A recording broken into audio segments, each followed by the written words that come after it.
एक गहन अभ्यासी बनने की ओर कदम। हार्टफुलनेस ध्यान और उसके सिद्धांतों को गहराई से समझना। 2 दिवसीय कार्यशाला एक गहन अभ्यासी बनने की ओर एक कदम हार्टफुलनेस मेडिटेशन सेंटर मझोला थाने के सामने दिल्ली रोड मुरादाबाद में आयोजित की गई।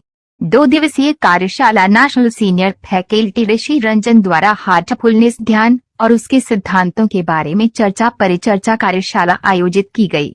हार्टफुलनेस इंस्टीट्यूट, जो कि नॉन प्रॉफिट ग्लोबल ऑर्गेनाइजेशन है, उसके अध्यक्ष श्री कमलेश जी पटेल, जिनको प्यार से दाजी भी कहा जाता है, जिनके द्वारा पहले हार्टफुलनेस वे व डिजाइनिंग डेस्टिनी किताब लिखी गई थी, जो अमेजॉन पर बेस्ट सेलर साबित हुई, उन्हीं के द्वारा लिखित नई पुस्तक द विजन ब्रिज, जो अमेजॉन पर बेस्ट सेलर का खिताब हासिल कर चुकी है, एग्री इंस्टीट्यूट चार्टर्स के सीईओ डॉक्टर मेहदी रत्ता द्वारा अनावरण किया गया।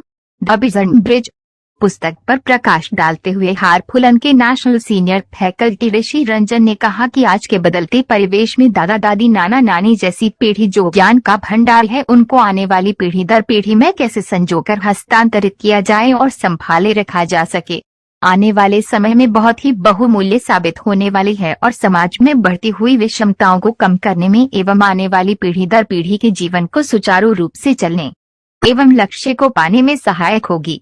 श्री रामचंद्र जी ने राम सेतु का निर्माण करके लंका पर विजय हासिल की, उसी प्रकार द विजन ब्रिज भी ज्ञान सेतु बनकर उभर रही है, जो जीवन के 9 सिद्धांतों को उजागर करेगी, साथ ही आपके सगे संबंधियों में प्यार पैदा करेगी। कार्यशाला के अंतर्गत नेशनल सीनियर फैकल्टी ऋषि रंजन, यूपी रीजन के रीजनल फैसिलिटेटर अनुपम अग्रवाल, पूर्व केंद्र प्रभारी इसके चड्डा, 90 वर्षीय नौबत सिंह, जो कि पिछले 50 वर्षों से हार्टफुलनेस मेडिटेशन से जुड़े हुए हैं, डॉक्टर दीपक मेहदी रत्ता, एग्री इंस्टीट्यूट चार्टर्स के सीईओ, को हार्टफुलनेस मेडिटेशन स्मृति चिन्ह व शाल ओढ़ाकर सम्मानित किया गया। कई 90 वर्षीय सीनियर सिटीजन को प्रेम पूर्वक तरीके से सम्मानित किया, जिससे वे सभी भाव विभोर हो उठे। कार्यशाला में विभिन्न तरीकों से ध्यान की गहराइयों में उतरना सिखाया गया, जो बहुत ही प्रभावी तरीके से प्रतिभागियों प्रभावी रहा और एक नई ऊंचाइयों का एवं ध्यान की गहराई का अनुभव किया।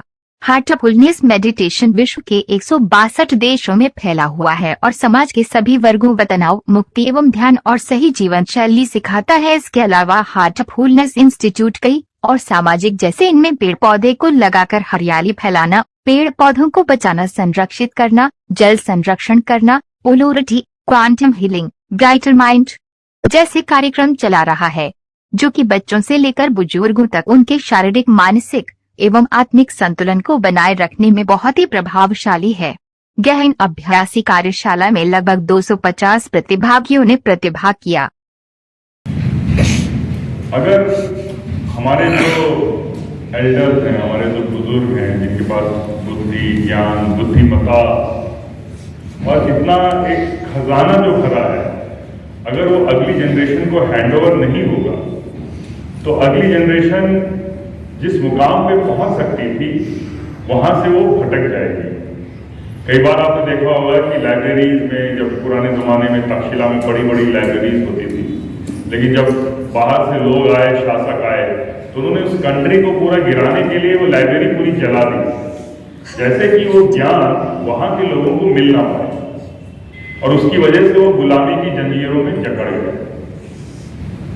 तो क्या ऐसा एक बात हो जिससे कि वो सारा ज्ञान अगली जनरेशन में जैसा है वैसा प्रवाहित हो जाए, कुछ भी ऐसा रुके नहीं। जैसे आपने राम सेतु के बारे में सुना होगा कि राम सेतु से भगवान श्री राम की सेनाएं लंका पे जाके असुरों पे संहार कर दिया, वैसे ही भगवान राम ने जिस हिसाब से उस राम सेतु को बनाया, वैसे ही पूज्य दादी ने ज्ञान सेतु को बनाया।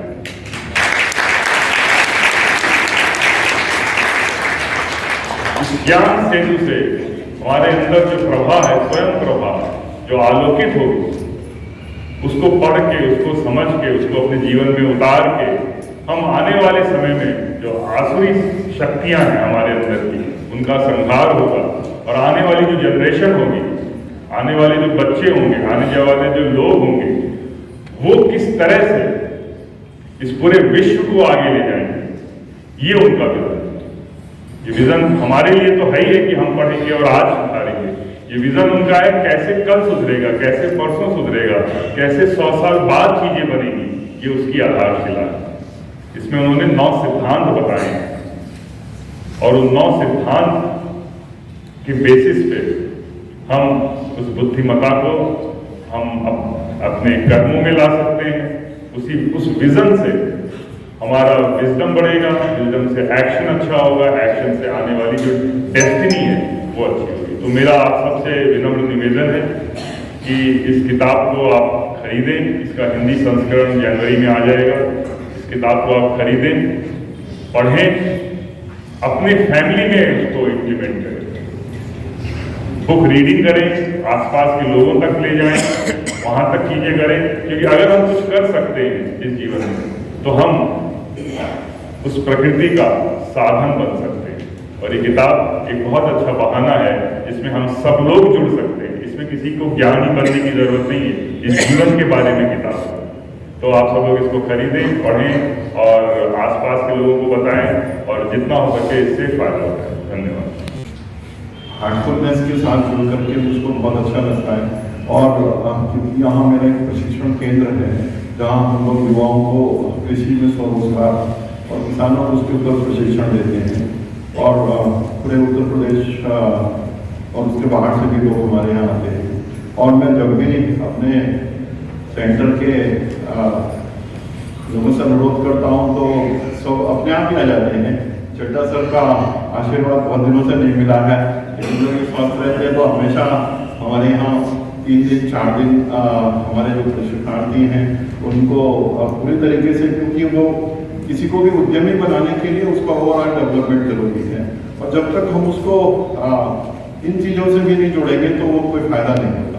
तो उसके अंदर जो कंसंट्रेशन और उसके अंदर जो उसके बाद आफ्टर रिजल्ट आता है तो उससे हमें बड़ी उन बच्चों में भी बड़ी चिंता होती है। और 10 साल 8 साल 15 साल से जो लोग हैं वो अब भी कहते हैं सर हमें वो सेशन याद रहता है और उससे बड़ा इफेक्ट देखा है। तो ओवरऑल खाली ट्रेनिंग देना पढ़ाना एक वो नहीं होता है। और जो उद्यमी बनाने के लिए ओवरऑल डेवलपमेंट है उसके अंदर जो हमें सेंटर का सहयोग मिलता रहता है उसके लिए हम हमेशा ऋणी हैं। और आज जो ये केंद्र मुरादाबाद में मैं रन करता हूँ, ऐसे पूरे भारत के अंदर 128 केंद्र हैं और मुरादाबाद का केंद्र पूरे भारत के अंदर सर्वश्रेष्ठ के उसमें आता है।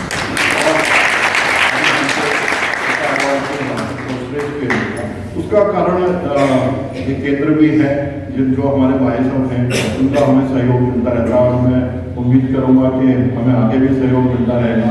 डॉक्टर साहब हैं, सक्सेना सर हैं, चड्ढा सर हैं, मैडम मैडम हैं, कई सारे हमारे भाई बहन लोग हैं जो आकर के सहयोग देते हैं।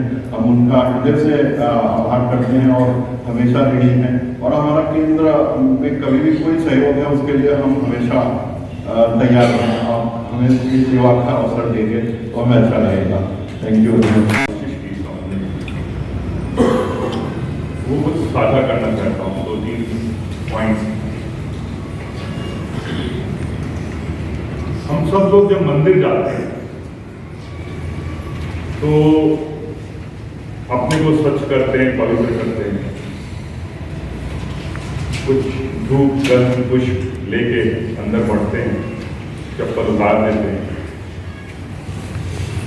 और धीरे धीरे हम लाइन में लग के या ऊपर थोड़ा चढ़ के सीढ़ियों पे उस गर्भगृह की तरफ जाते हैं। और गर्भगृह में एक मूर्ति होती है।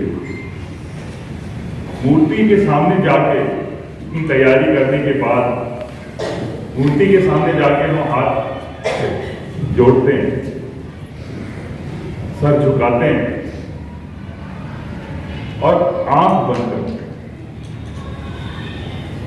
फिर क्या होगा? हार्टफुलनेस ध्यान वहीं से शुरू होगा। आंख बंद करने के बाद क्या होगा? हार्टफुलनेस ध्यान वहीं से शुरू होता है कि कैसे हम अपने को उससे जोड़ें। स्थूल से स्थूल का मिलन पूरा मिलन नहीं, मन से मन का मिलन स्थूल से बेहतर है। मगर वो भी पूरा मिलन, इस आत्मा से परमात्मा का मिलन संपूर्ण है। हार्टफुलनेस ध्यान उसी तरफ मिले। हार्टफुलनेस ध्यान में जो यौगिक प्राणायाम होती है वो इसको और सभी ध्यान से एक विशिष्ट या एक अलग तरीके से हमें आगे ले जाते हैं। तो ये प्राणाभूति क्या है, यौगिक प्राणाभूति क्या है? कल्पना कीजिए कि आप किसी गर्म चीज को छुएंगे तो आपको गर्म लगेगा, अगर आप किसी ठंडी चीज को छुएंगे तो आपको ठंडा लगेगा।